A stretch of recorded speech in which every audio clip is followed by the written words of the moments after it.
এমন কোনো মানুষ পাওয়া যাবে না যার জীবনে পেরেশানি, হতাশা, দুশ্চিন্তা নেই। আমাদের যে পেরেশানি হয়, আমাদের যে হতাশা কাজ করে, আমাদের যে দুশ্চিন্তা হয়, এই দুশ্চিন্তা আমরা কিভাবে দূর করব? এই আমলটি আমি ব্যক্তিগত জীবনেও আমল করে অনেক উপকার পেয়েছি। আমি আমার ব্যক্তিগত জীবনে যত ধরনের বিপদ-আপদের সম্মুখীন হয়েছি, এই দোয়াটি পাঠ করে আমি উপকার পেয়েছি।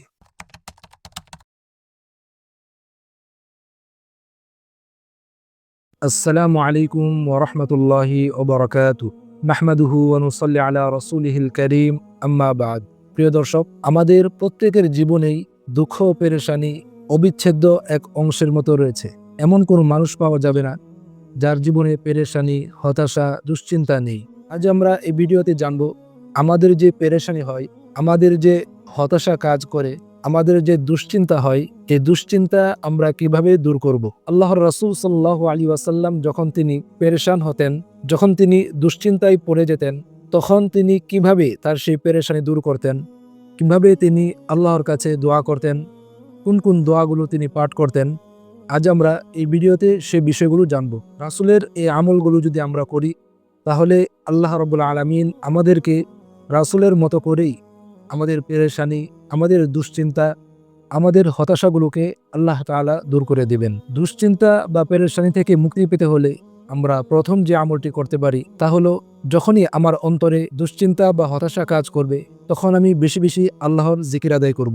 আল্লাহর জিকির এটা এমন একটি গুরুত্বপূর্ণ বিষয়, এমন দামি একটি আমল। আল্লাহ রাব্বুল আলামিন তিনি নিজেই স্পষ্টভাবে কোরআনে এরশাদ করেছেন, আলা বিযিকরিল্লাহি তাতমাইন্নুল কুলুব, যে আমি আল্লাহর জিকিরের দ্বারা অন্তরগুলো প্রশান্ত হয়, অন্তরগুলো শান্তিতে থাকে। অর্থাৎ আমরা যদি আল্লাহর জিকির করি, তাহলে আমাদের অন্তরগুলো প্রশান্ত হবে।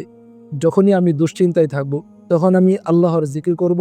এই জিকিরের দ্বারা আল্লাহ রাব্বুল আলামিন আমার অন্তরকে প্রশান্ত করে দিবেন, আমার দুশ্চিন্তা, আমার পেরেশানিগুলো দূর করে দিবেন। দুশ্চিন্তা, পেরেশানি থেকে মুক্তি পেতে হলে দ্বিতীয় যে আমলটি আমরা করতে পারি তা হলো, আব্দুল্লাহ ইবনে আব্বাস রাদিয়াল্লাহু তাআলা আনহু বলেন যে আল্লাহর রাসূল সাল্লাল্লাহু আলাইহি ওয়াসাল্লাম যখন অনেক পেরেশানিতে পড়ে যেতেন, অনেক দুশ্চিন্তা যখন তার আসতো, তখন আল্লাহর রাসূল সাল্লাল্লাহু আলাইহি ওয়াসাল্লাম এই দোয়াটি পাঠ করতেন। কি সেই দোয়া? লা ইলাহা ইল্লাল্লাহুল আযীমুল হালিম, লা ইলাহা ইল্লাল্লাহু রব্বুল আরশিল আযীম, লা ইলাহা ইল্লাল্লাহু রব্বুস সামাওয়াতি ওয়া রব্বুল আরদ ওয়া রব্বুল আরশিল কারীম। যখনই আমরা কোনো দুশ্চিন্তায় পড়ে যাব, যদি আমরা এই দোয়াটি পাঠ করি, তাহলে এই হাদিস প্রমাণ করে আমাদের সেই দুশ্চিন্তা আল্লাহ রাব্বুল আলামিন তিনি নিজ অনুগ্রহে সেই দুশ্চিন্তা, সেই পেরেশানি দূর করে দিবেন। দুশ্চিন্তা বা পেরেশানি দূর করতে তৃতীয় যে আমলটি আমরা করতে পারি তা হলো, হযরত আবু সাঈদ খুদরি রাদিয়াল্লাহু তাআলা আনহু বলেন যে একবার আল্লাহর রাসূল সাল্লাল্লাহু আলাইহি ওয়াসাল্লাম আমাকে বললেন, এমন একটি দোয়া আমি কি তোমাকে শিখিয়ে দিব না, যে দোয়াটি তুমি পাঠ করলে আল্লাহ রাব্বুল আলামিন তোমার সব দুশ্চিন্তা, পেরেশানি দূর করে দিবেন। শুধু তাই নয়, যদি তোমার কোনো ঋণ থাকে, আল্লাহ তাআলা তোমার সেই ঋণ আদায়ের ব্যবস্থাও করে দিবেন। আবু সাঈদ খুদরি রাদিয়াল্লাহু তাআলা আনহু বললেন, ইয়া রাসূলাল্লাহ, অবশ্যই আপনি সেই দোয়াটি আমাকে শিখিয়ে দেন। আল্লাহর রাসূল সাল্লাল্লাহু আলাইহি ওয়াসাল্লাম বললেন, প্রতিদিন সকাল সন্ধ্যায় তুমি এই দোয়াটি পাঠ করবে। আল্লাহুম্মা ইন্নী আউযু বিকা মিনাল হাম্মি ওয়াল হুজনি ওয়া আউযু বিকা মিনাল আজজি ওয়াল কাসালি ওয়া আউযু বিকা মিনাল জুবনি ওয়াল বুখলি ওয়া আউযু বিকা মিন গালাবাতিদ দাইনি ওয়া কাহরির রিজাল। যদি তুমি এই দোয়াটি প্রতিদিন সকাল সন্ধ্যায় পাঠ করো, তাহলে আল্লাহ রাব্বুল আলামিন তোমার সকল ধরনের দুশ্চিন্তা, পেরেশানি দূর করে দিবেন, এবং তোমার যদি কোনো ঋণ থাকে, আল্লাহ তাআলা তোমার সেই ঋণ আদায়ের ব্যবস্থা করে দিবেন। তো আমাদের যাদের ঋণ অনেক বেশি, আমরা চাইলে এই দোয়াটি পাঠ করতে পারি, এবং এটি একটি পরীক্ষিত আমল। অনেকেই এই দোয়া পাঠ করে উপকার পেয়েছে। আমরা চাইলে এই দোয়াটি বেশি বেশি পাঠ করতে পারি। আল্লাহ রাব্বুল আলামিন আমাদের পেরেশানি, দুশ্চিন্তা এবং আমাদের ঋণ পরিশোধের ব্যবস্থা করে দিবেন। দুশ্চিন্তা এবং পেরেশানি দূর করতে চতুর্থ নম্বরে যে আমলটি আমি আপনাদের খেদমতে পেশ করব তা হলো, রাসূলুল্লাহ সাল্লাল্লাহু আলাইহি ওয়াসাল্লামের 10 বছরের খাদেম হযরত আনাস ইবনে মালিক রাদিয়াল্লাহু তাআলা আনহু বলেন, আল্লাহর রাসূল সাল্লাল্লাহু আলাইহি ওয়াসাল্লামের যখনই তিনি দুশ্চিন্তায় পড়ে যেতেন, তখন তিনি এই দোয়াটি পাঠ করতেন, ইয়া হাইয়ু ইয়া কাইয়ুম বিরহমাতিকা আস্তাগীথ। এই দোয়াটিও একটি পরীক্ষিত আমল।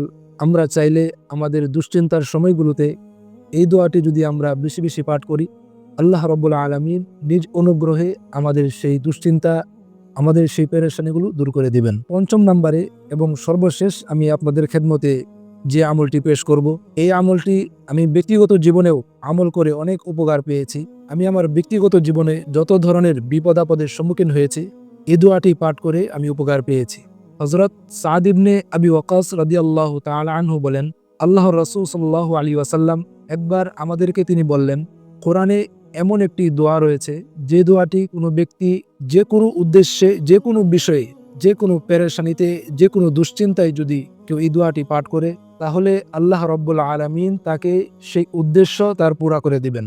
তিনি সেই দোয়াটিকে দাওয়াতু দিন নুন বলে অবহিত করেছেন, অর্থাৎ হযরত ইউনুস আলাইহিস সালাতু ওয়াস সালামের দোয়া বলে তিনি উল্লেখ করেছেন। আমরা জানি হযরত ইউনুস আলাইহিস সালাতু ওয়াস সালাম তিনি যখন মাছের পেটে ছিলেন, তখন তিনি একটি দোয়া পাঠ করেছিলেন, যে দোয়াটিকে আমরা দোয়া ইউনুস বলে জানি। তো আমরা আমাদের যে কোনো উদ্দেশ্যে এই দোয়াটি যদি আমরা পাঠ করি, লা ইলাহা ইল্লা আনতা সুবহানাকা ইন্নী কুনতু মিনাজ জালিমিন, আল্লাহ রাব্বুল আলামিন আমি যে উদ্দেশ্যে পাঠ করব, সেই উদ্দেশ্যকেই আল্লাহ রাব্বুল আলামিন কবুল করে নেবেন। বিপদ আপদ পেরেশানি থেকে মুক্তির জন্য এই 5টি আমলের কথা আপনাদের খেদমতে পেশ করেছি। আল্লাহ রাব্বুল আলামিন আমাদের সবাইকে এই দোয়াগুলো শিখে আমল করার তৌফিক দান করুন।